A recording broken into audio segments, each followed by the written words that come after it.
Précédemment, on parlait du vent de panique qui souffle sur l'industrie musicale en ce moment à cause des faux morceaux créés par intelligence artificielle qu'on peut retrouver maintenant sur Internet. Je suis tombé sur un article très intéressant qui fait le point justement sur ces régulations. On parlait précédemment du morceau de The Weeknd et de Drake, Heart on My Sleeve, qui a été généré par IA, qui a fait un carton et un énorme buzz sur Internet. Il a été retiré à la première demande de Universal. Donc ça, là-dessus, les groupes de streaming musical foncent pour leur demande. Et c'est là où c'est intéressant parce que le morceau qui a été supprimé, qui a été généré par IA, n'empreignait aucun copyright.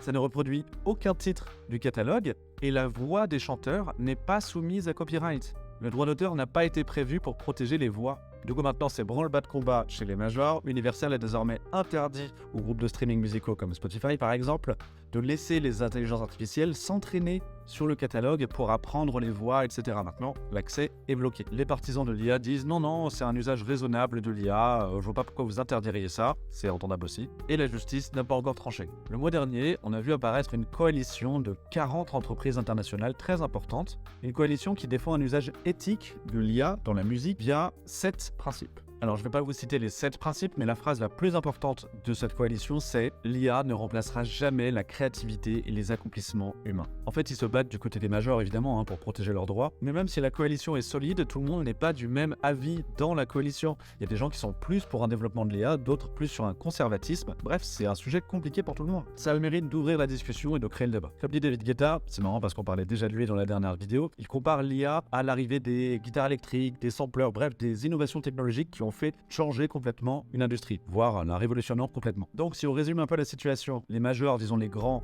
sont plutôt pour l'interdiction ou en tout cas une régulation très sévère de cet outil, au risque de tuer l'innovation et la créativité comme le suggère David Guetta et d'autres artistes de la scène électronique. On s'approche probablement de régulation. La tendance n'est pourtant pas à l'interdiction. Pour l'instant c'est un peu le chaos, les majors et les grands groupes se referment évidemment sur leurs acquis et se protègent, ils résisteront pas, ce sera plus fort qu'eux. En revanche, si on ne veut pas que ce soit le Far West total, il faut évidemment des régulations et des mesures. Pas d'interdiction, de la régulation, comme pour les crypto-monnaies finalement. Le sujet serait clos si le droit avançait aussi vite que la technologie, sauf que c'est pas du tout le cas. La technologie va beaucoup plus vite que le droit et on est parti pour un bon bazar pendant un bon bout de temps encore. Évidemment, pour ceux qui nous rejoignent en cours de route, si le sujet de l'évolution folle qu'on vit actuellement dans le monde moderne vous intéresse, suivez-moi, on discutera de ça tous ensemble régulièrement. Il y a des actualités dingues dans le monde de la technologie tout le temps en ce moment et il faut s'accrocher pour rester à jour.